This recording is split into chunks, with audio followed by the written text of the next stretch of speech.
శబరిమలకు ఆ పేరు ఎందుకు వచ్చింది? అందరూ శబరిమలకి వెడుతున్నామండి అంటారు.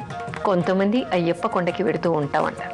కానీ చాలామంది శబరిమల శబరిమల అంటూ ఉంటారు. శబరిమల మీద ఎన్నో మనకి గీతాలు, భక్తి గీతాలు కూడా ఉన్నాయి.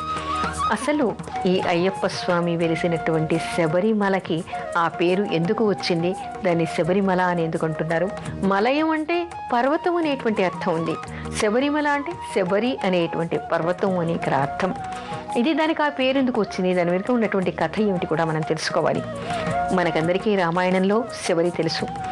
శబరి అనేటువంటి ఒక జాతి నుంచి వచ్చినటువంటి ఒక స్త్రీ, ఆవిడికి శబరి అని పేరు. ఆవిడ రాముడికి అత్యంత భక్తురాలు.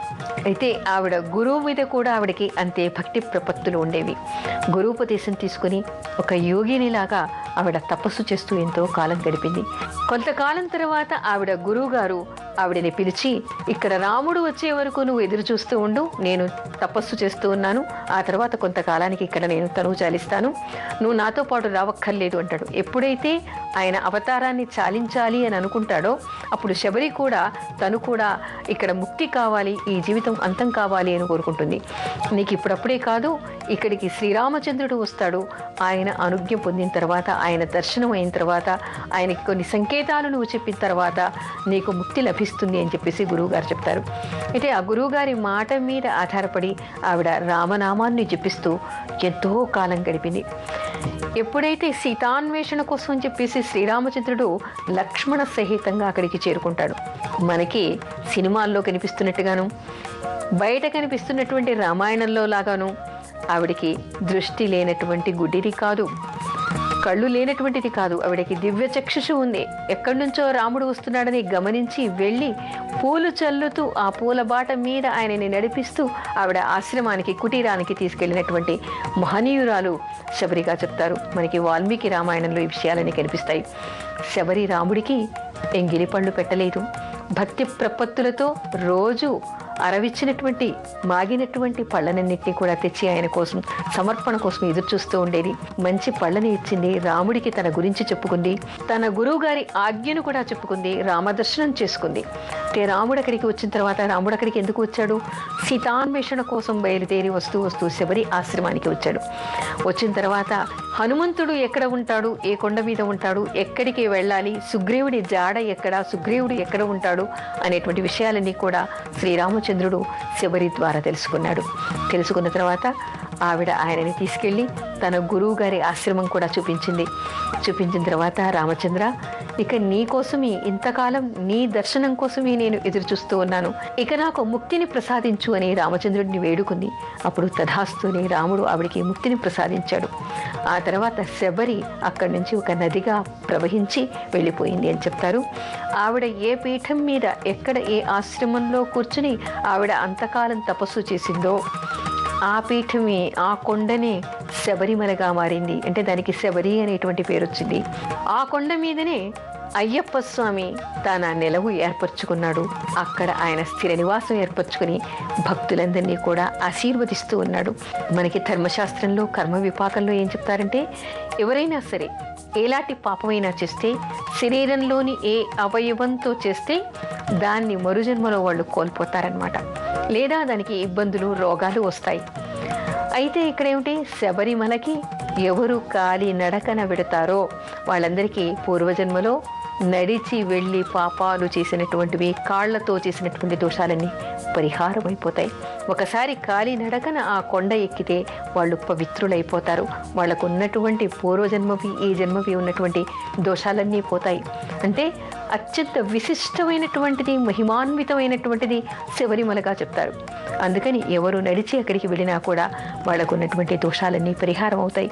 అందులో అయ్యప్పలు ఏ విధంగా పెడతారు, 40 రోజులు కఠినమైనటువంటి దీక్ష చేసి ఆ కొండని వాళ్ళు ఎక్కుతారు.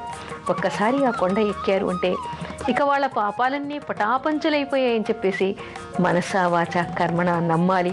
వాళ్ళకి పవిత్రులైపోయారు కాబట్టి అక్కడి నుంచి వచ్చిన తర్వాత మళ్ళీ రొచ్చులాంటి జీవితంలోకి వాళ్ళు వెళ్ళకూడదు, మళ్ళీ బలహీనతలకి లోను కాకూడదు. అయ్యప్ప దీక్షకి అర్హత ఏమిటి?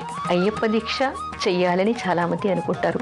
మరి దీనికి అర్హతలు ఏమిటి, దీనిలో ఉన్నటువంటి నియమ నిబంధనలు ఏమిటి అనేటువంటి విషయాన్ని కూడా అందరూ తెలుసుకోవాలి. ఎందుకు అంటే ఈ వ్రతాన్ని అందరూ చేయటానికి వీల్లేదు. పురుషులందరూ చేయవచ్చు, స్త్రీలు మాత్రం బాల్యావస్థలో ఉన్న వాళ్ళందరూ చేయవచ్చు. ఎప్పుడైతే స్త్రీలు ఋతుక్రమం ప్రారంభమవుతుందో అది అంతమయ్యే వరకు ఆ మధ్యకాలంలో మాత్రం స్త్రీలెవరూ కూడా ఆ కొండని ఎక్కకూడదు, అక్కడికి వెళ్ళకూడదు అనేటువంటి నియమాలు ఉన్నాయి. అయితే మామూలుగా ఈ రోజుల్లో చెప్తున్న విషయం ఏమిటంటే, దీక్ష కాకుండా విడి రోజుల్లో అయితే 18 మెట్లు ఎక్కకుండా కొండ మీదకి వెళ్ళి పక్క నుంచి వెళ్ళి స్వామి దర్శనం అందరూ చేసుకోవచ్చు. ఆ నియమం, ఆ 18 మెట్లు ఎక్కకూడదు అనేటువంటి నియమం ఏర్పడటానికి కూడా కొన్ని విశేషాలు ఉన్నాయి. ఇంతకుముందు మనం మహిషి గురించి చెప్పుకున్నాం. మహిషి ఒక రాక్షసిని, అందరినీ పీడిస్తోంది అని, అది ఒక కామపిశాచి లాంటిది అని కూడా మనం చెప్పుకున్నాం.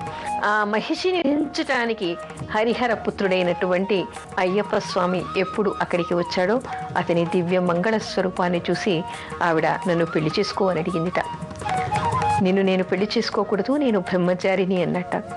కాదు, నన్ను పెళ్లి చేసుకోవాలి, తప్పనిసరిగా పెళ్లి చేసుకోవాలని కామపిశాచిలాగా వెంటపడిందిట.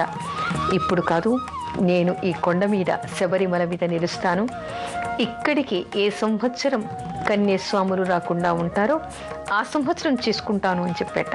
ఆ తర్వాత పోరాటం చేసి మహిషిని అతను వధించాడు. ఆ తర్వాత ఆయన ఒక నియమాన్ని పెట్టాడనమాట. ఇక్కడికి వచ్చేటువంటి వాళ్ళంతా కూడా బ్రహ్మచారులు కానీ పురుషులు కానీ అందరూ కానీ దీక్షతో ఉండాలి.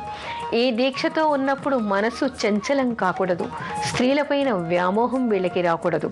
అందుకని ఇక్కడ అలాంటి వయసులో ఉన్నటువంటి స్త్రీలెవరూ కూడా ఈ వ్రత దీక్ష ఉన్న వాళ్ళతో పాటు ఎక్కడానికి వీల్లేదు అనేటువంటి నియమాన్ని పెట్టారట. అందుకని ఏమిటి, ఋతుక్రమం మొదలైనప్పటి నుంచి అది అంతమయ్యే వరకు కూడా స్త్రీలెవరూ కూడా, అంటే ఈ రోజుల్లో అయితే 10-12 సంవత్సరాల నుంచి మొదలుకొని 50 సంవత్సరాలు వచ్చే వరకు కూడా స్త్రీలు దీక్షతో పురుషులతో సమంగా వాళ్లతో కలిసి ఈ 18 మెట్లు ఎక్కడానికి వీల్లేదు. కాకపోతే ఋతుమతి కానటువంటి బాలలు, కొంతమంది చిన్న చిన్న పిల్లలు కూడా దీక్ష తీసుకుని వాళ్ళ తండ్రి వెంట తాత వెంట వెడుతూ ఉంటారు.